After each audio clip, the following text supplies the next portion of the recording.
After a week-long pause in fighting, the ceasefire between Israel and Hamas comes to an end.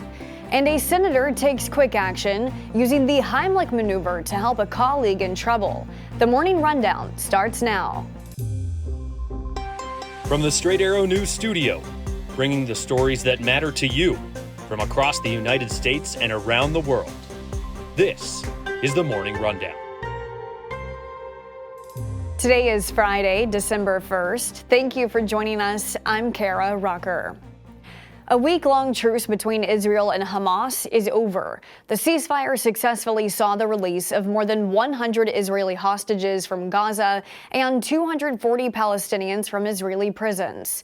Already this morning, Israel says it has resumed its airstrikes after Hamas fired rockets hours before the ceasefire was to expire. Israel's military said it intercepted a projectile fired from Gaza, which led them to retaliate.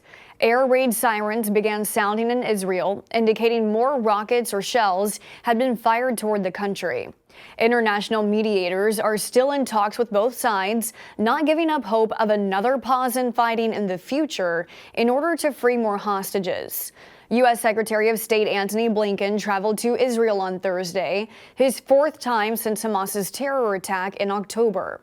Blinken met with Israeli Prime Minister Benjamin Netanyahu and other leaders to try to extend the truce, urging safety and aid for civilians in Gaza, while Israel continues its mission of eliminating Hamas. We will continue to support Israel's efforts to do everything possible to ensure that Hamas cannot repeat the horrors of October 7th. And that means, among other things, that Hamas cannot remain responsible for governance in Gaza, and it cannot retain the capacity to repeat those attacks. Republican presidential candidate Florida Governor Ron DeSantis faced off with California's Democratic Governor Gavin Newsom during a debate Thursday night on Fox News. Over the course of 90 minutes, the two debated over topics such as President Biden's record, the COVID-19 pandemic, abortion, and border security. When asked by Fox News host and moderator Sean Hannity to grade Biden's performance, Newsom gave him an A. DeSantis, who is looking to become the next president, gave Biden a fail.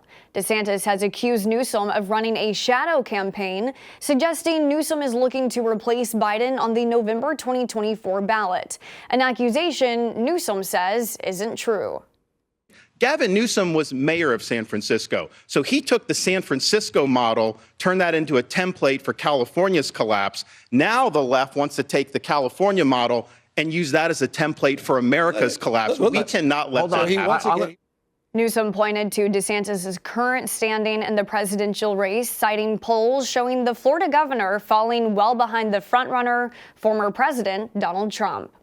There's one thing in closing that we have in common is neither of us will be the nominee for our party in 2024. Today, the House is expected to hold an expulsion vote for embattled Republican Congressman George Santos. Santos has survived prior attempts to oust him from Congress, but following a report released by the House Ethics Committee earlier this month, more of his colleagues believe there should be consequences for his actions. Still, in a news conference outside the Capitol on Thursday, Santos said he will not resign, calling the latest expulsion effort a stunt brought by bullies. Because if I leave, they win.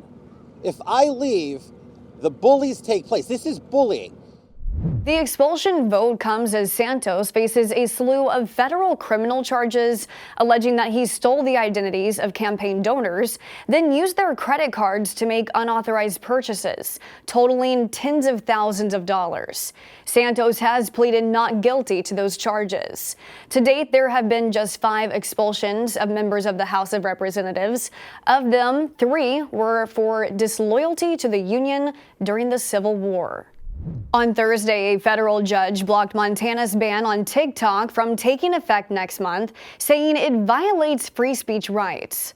The judge in the case said the state's attempt to implement a first-of-its-kind statewide ban on the Chinese-owned social media app violates the Constitution in more ways than one. After Montana passed the ban in April over concerns of China's access to personal data, TikTok's parent company ByteDance, as well as several TikTok users, filed lawsuits against the state. TikTok said in court filings that it has not and would not share user data with China, and the company has taken substantial measures to ensure user privacy. Montana's Attorney General's office defended the state's ban, adding that Thursday's ruling is preliminary. Senator Rand Paul is being credited for his quick action after a fellow senator began choking during a Republican conference luncheon at the Capitol on Thursday. The Kentucky senator successfully performed the Heimlich maneuver on Senator Joni Ernst of Iowa. Ernst confirmed the incident on X, saying in jest, "She can't help but choke on the woke policies Dems are forcing down our throats. Thanks, Dr. Rand Paul." Paul is a medical doctor specializing in ophthalmology. Ernst was hosting the luncheon for GOP lawmakers, part of a tradition that has a different senator bringing in food from their home state every week. Finally this morning, all you can eat. Those 4 words bring a smile to plenty of diners' faces at restaurants across the country. But one restaurant chain is seeing red after their endless promotion cost them millions. Thai Union, the owner of Red Lobster, say they experienced an approximate $11 million loss in the third quarter. A key factor behind that loss, the restaurant's ultimate endless shrimp deal, which allows guests to have as much shrimp as they want for just $20. The once limited time offer was permanently added to the restaurant's menu in June as the company hoped to counter a decline in customer traffic. The plan worked, maybe too well. The company saying more customers than expected took them up on the deal. The endless shrimp deal is still on Red Lobster's menu, but it costs $5 more. These are your top stories for this Friday. Be sure to subscribe to the Morning Rundown newsletter to get the top stories each weekday morning. Just go to san.com/rundown to sign up. Unbiased, straight facts, that's Straight Arrow News. We'll see you back here on Monday. Until then, I'm Kara Rucker. Have a great weekend.